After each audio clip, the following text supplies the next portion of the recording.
2020ના દુષ્કર્મનો આરોપી વાપી કોર્ટમાં નિર્દોષ. પાડીની નામાંકિત શાળામાં હિન્દી શિક્ષક તરીકે ફરજ બજાવતા બલરામ વિશ્વભર ઝા વિરુદ્ધ પોતાની પુત્રીએ દુષ્કર્મની ફરિયાદ કરી હતી.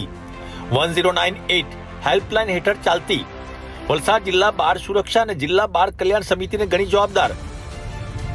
કોર્ટમાંથી નિર્દોષ છૂટ્યા બાદ પોતાની આપવીતી જણાવવા કોર્ટ પરિસર પાર્કિંગ એરિયામાં સૂઈ જઈ મીડિયા કર્મીને બોલાવવાની જીદ. વલસાડ જિલ્લામાં પાડીની એક નામાંકિત શાળામાં હિન્દી સંસ્કૃતના શિક્ષક બલરામ વિશ્વંભર ઝા પર 8 જુલાઈ 2020ના તેમની પુત્રીએ 1098 પર કોલ કરી દુષ્કર્મનો આરોપ મૂક્યો હતો. પિતા દ્વારા દુષ્કર્મ આચરવામાં આવતી હોવાની વાત સામે આવતા 1098 હેલ્પલાઇન હેઠળ કાર્યરત વલસાડ જિલ્લા બાળ સુરક્ષા એકમ અને જિલ્લા બાળ કલ્યાણ સમિતિની ટીમે તેમના ઘરે આવી આરોપની પુત્રીની વાત માની સંસ્થાએ પાડી પોલીસ મથકમાં ફરિયાદ કરી હતી. જે બાદ પુત્રીને ધરાસણા મહિલા બાળ ગૃહમાં મોકલી આપી હતી. આ સમગ્ર મામલે બલરામ સતત પોતે નિર્દોષ હોવાનું કહેતો રહ્યો હોવા છતાં તેમની સાચી હકીકત જાણ્યા વિના પોલીસે પણ માર મારી તેને કોર્ટ સમક્ષ રજૂ કરી નવસારી જેલ હવાલે કરી દીધો હતો. સતત 2 વર્ષ કેસ ચાલ્યા બાદ આખરે કોઈ જ પુરાવા ન મળતા તેને નિર્દોષ છોડવામાં આવ્યો હતો. વાપી કોર્ટમાં નિર્દોષ છૂટ્યા બાદ બલરામે કોર્ટ પાર્કિંગમાં સૂઈ જઈ જીત પકડી હતી કે તેની જે બદનામી થઈ છે તેને જે ન્યાય મળ્યો છે તેની આપવીતી મીડિયા સમક્ષ રજૂ કરીને તો ઉઠીશ. આખરે પોલીસે મીડિયાને બોલાવ્યા ત્યારે તેમની સામે તેણે ભોગવેલી આપવીતી સંભળાવી આક્ષેપ કરતા જણાવ્યું હતું કે પોતાની જ પુત્રી પર દુષ્કર્મ આચરણનો આરોપ લગાવવામાં આવ્યો હતો. તે સમયે પિતા પુત્રીના સંબંધોને લજાવતા આ કિસ્સાએ સમગ્ર પંથકમાં ભારે ચકચાર જગાવી હતી. 2 વર્ષ સુધી શારીરિક અને માનસિક યાતના ભોગવ્યા બાદ નિર્દોષ સાબિત થયો છે.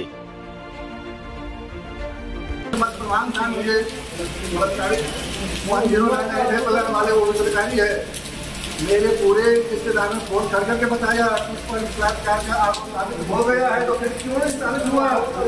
तो बुलाओ, तो मरा हुआ हूँ मैं, क्या कपड़ा पहनूंगा? मैंने बुलाया है मीडिया वाले. धन्यवाद इसके लिए, लेकिन यदि मैं ऐसा नहीं करता तो नहीं बुलाते. यदि ऐसा नहीं करता नहीं बुलाते. आज जो मुझे आप जो पूछ रहे हैं कि भाई आज जो निर्दोष छोड़ रहे हैं वही तो मुझे सबसे बड़ा कष्ट है. मुझे निर्दोष नहीं छोड़ना है.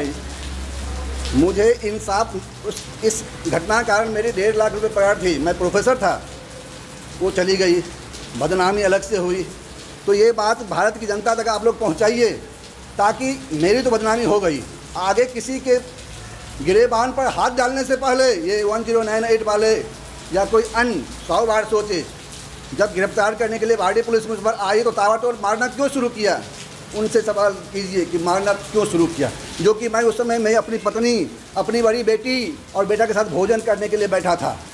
मेरी पत्नी, मेरी बड़ी बेटी और बेटा 4 महीने तक, जब तक मेरी बेटी उसके एड़ी रगड़ गया धरासना जाते जाते, जब उनको खाने पीने की नौकरी तो मैं करता था, सब कुछ चला गया तो मजबूरन अपने नेटिव प्लेस जाना पड़ा बनारस.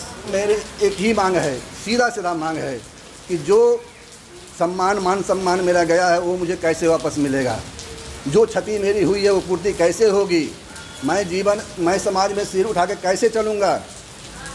ये मुझे इसका पूरा फॉर्मेट चाहिए. मैं मूलतः मधुबनी ज़िला बिहार का निवासी हूँ और वाराणसी में पूरा जन्म मेरा बनारस में ही हुआ था, क्योंकि मेरे पिताजी उधर ही रहते थे. तो बनारस में मेरी शिक्षा दीक्षा हुई, वहाँ भी घर मकान है. और उसके बाद 2003 में मैं हिंदी संस्कृत पद पर नियुक्त हुआ. ऑन CCTV का कैमरा, यदि मेरे पर कोई दाग हो तो कोई विद्यालय से आकर कोई गवाह नहीं दिया, आज तक ने कोई साक्षी प्रस्तुत किया है. हमारे विद्यालय की कितनी बदनामी हुई साहब, उस विद्यालय का सम्मान कैसे वापस होगा? मैं 8 जुलाई 2020 को अपनी सासू माँ को ट्रेन में छोड़ने के लिए आनंद स्टेशन गया था. उसी बीच 1098 हेल्पलाइन वाले मेरे घर पर आए. कहाँ आए? विद्यालय परिसर में आए और उन्होंने मेरी बेटी को बुला करके बुला लिया और उनको बरगलाया कि तुम ऐसा करो तो तुम्हारे पिताजी को जेल हो जाएंगे. उसके बाद जब मैं गया था 8 जुलाई को 20 को, तो मैं लॉकडाउन की वजह से रात में मुझे ट्रेन मिली नहीं. मैं 9 को पहुंचा, 9 तारीख को 9 जुलाई को पहुंचा. 9 जुलाई के पहुंचा तो 1098 हेल्पलाइन बलसाड़ के सोनल सोलंकी, मंजू बहन आदि जो भी महिला मंडल की टीम है वो मेरी बेटी को उठा के ले गई, मेरी एक शब्द नहीं सुनी। उसके बाद पीछे पीछे हम लोग गए अपने सेंट्रो कार से, तो वहाँ मेरी बेटी को नाना प्रकार के खाना प्रलोभन के तौर पर नाना प्रकार के खाना प्रोवाइड किया और मेरे साथ मेरी पत्नी, मेरी बड़ी बेटी अनुश्री, मेरा बेटा आशुतोष ललचाई आंखों से बिस्किट और उस कॉफ़ी चाय और फल फ्रूट को देखता रहा, लेकिन किसी ने उसको पूछा तक नहीं। उसके बाद 2 घंटा तक मुझे बाहर बैठा के रखा और बेटी को बहलाते रहे अंदर।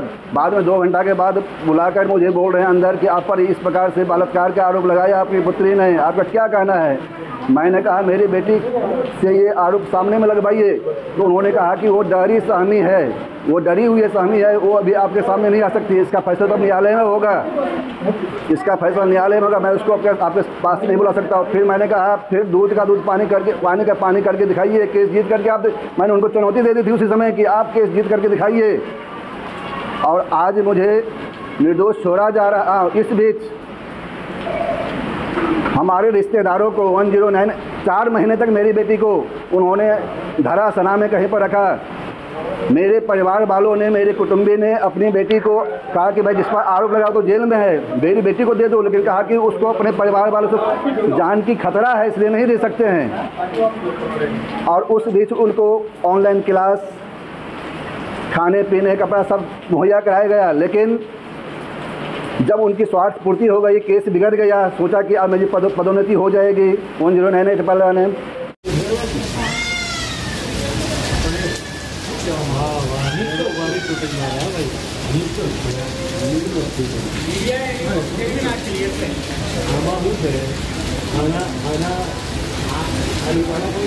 पुरावा नहीं मिला है।